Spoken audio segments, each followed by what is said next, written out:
Hi there, I'm Guy Smith, your president. You've probably been hearing lots about Bill 45 and Bill 46, which the government of Alberta just passed a couple of weeks ago in the legislature. I want to talk to you today about those bills and what they mean to AUPE and you as members.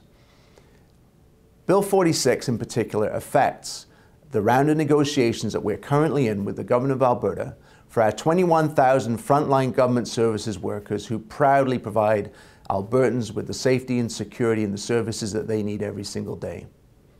We've been in negotiations with the government since last March. When negotiations weren't able to resolve the issues or come to a collective agreement, we actually went into a mediation process. That too failed to bring the parties to an agreement, so AUPE applied for binding arbitration. Now, binding arbitration is our only legal route under the Public Service Employee Relations Act to try and resolve negotiations when we get to an impasse. Our arbitration rights were established by the Peter Lougheed government in 1977. At the same time, they removed the right to strike for our members who work in government services, but the Lougheed government recognized that there had to be a fair, impartial process to deal with contract negotiations when they reached an impasse, and that's why the arbitration process exists. We had applied for arbitration. The Alberta Labour Relations Board constituted an arbitration board. Both the union and the employer chose nominees to sit on that board, and both of those nominees selected a chair of the board, arbitrator Phyllis Smith. In fact, dates were even set in early February when the arbitration hearings would start. What Bill 46 essentially does is eliminate that arbitration process for this round of bargaining. But furthermore, it also will institute or impose a salary settlement on our members, which is far less than what average Albertans will expect in wage increases in this province over the next few years. And these are the kind of arguments we would be taking to the arbitration process, and we knew that we would be successful, maybe not gaining in everything we were seeking, but certainly that an arbitrator would make a fair and reasonable ruling. The government didn't want that for its own employees. They didn't want a fair and reasonable settlement and felt it necessary to bring in some of the most draconian and restrictive legislation that this province has ever seen through Bill 46. So in response to Bill 46, apart from our number of rallies we had at the legislature building and across the province to oppose and protest the fact that this bill was being rammed through the House, we have launched a number of legal challenges, both at the Alberta Labour Relations Board and through the courts. And what we're seeking through those challenges is that Bill 46 basically be struck down and we allowed to proceed with the arbitration process that was established. However, it doesn't deny the fact that this government has essentially stripped away your very basic rights when it comes to free collective bargaining. And that's why I'm seeing so much anger out there, not just amongst our members, but I don't think I've ever seen the public so involved and engaged in an issue that's been in front of the legislature before. I'm hearing it everywhere, whether it be through emails, phone calls, or even conversations I overhear in coffee shops, where Albertans are talking about this, and even if they're not union supporters or union members, they fundamentally know it's wrong for a government to use its power to bully workers into taking something that is less than acceptable. I think Albertans are fair-minded and they understand that an arbitration process, an independent third-party process, is actually a very fair way to resolve issues where two sides can't come together. If the government felt it has the ability to bring in Bill 46, then it can bring in pieces of legislation every time it doesn't like the fact that unions are applying for arbitration, or it doesn't like the fact that unions have a good argument to make some wage gains for their members. If the government wants it a certain way, then it's shown that it will use its authority to bully unions into taking what it wants them to take. It's encouraging to AUPE and its membership that all the opposition parties in the legislature, the New Democratic Party, the Liberals, and the Wildrose Party, all opposed Bill 46. That means the government is isolated in its attacks on our members. And I think that's partly why we're seeing such a strong public reaction against what the government is doing, because they see that the opposition parties are unified in their opposition to these bills. And let's talk about Bill 45 for a little bit, because that one I think many Albertans find even more oppressive in many ways. What Bill 45 does is significantly increase penalties, financial penalties to unions for engaging in or threatening illegal strike action. Now, we know from our own experience that illegal strikes and wildcat strikes are very rare in Alberta.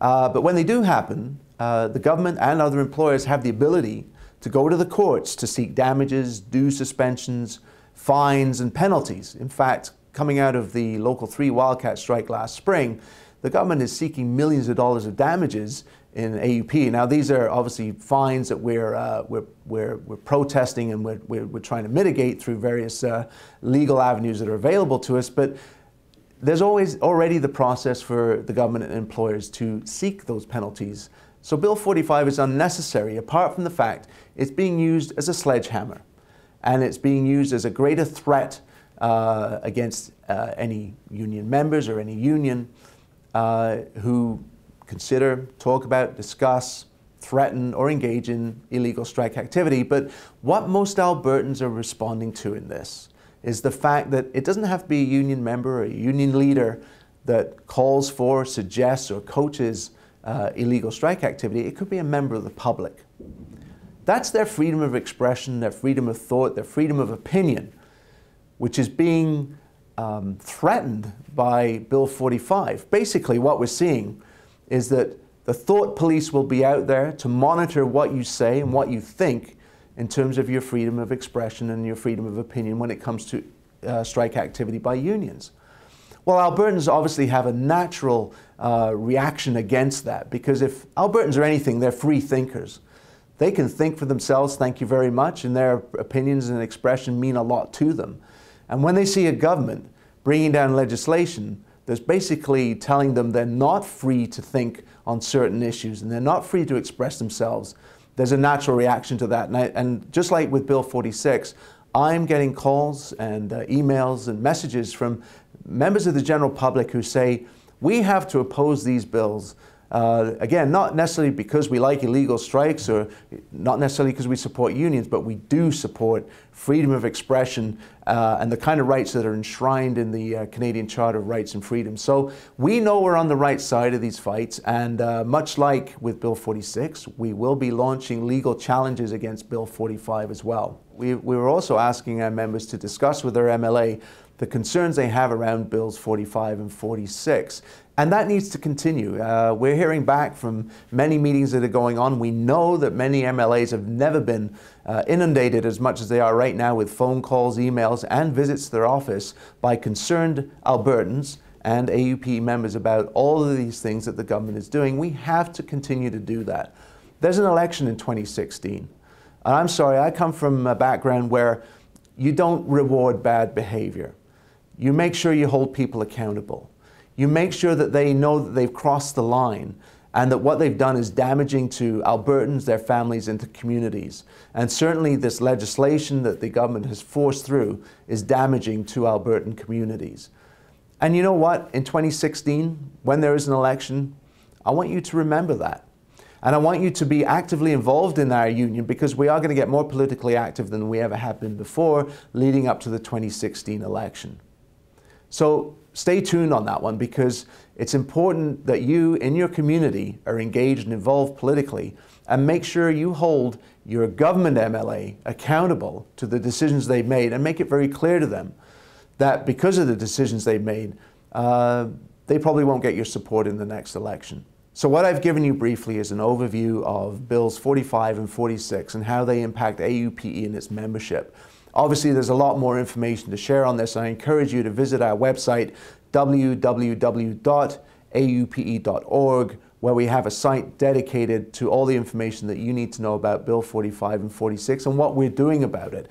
And obviously, we've been in the media tons on this issue, and I anticipate that will continue, especially as we bring forward our legal challenges and our challenges to the Labour Relations Board. I can tell you that the media are extremely interested in this story.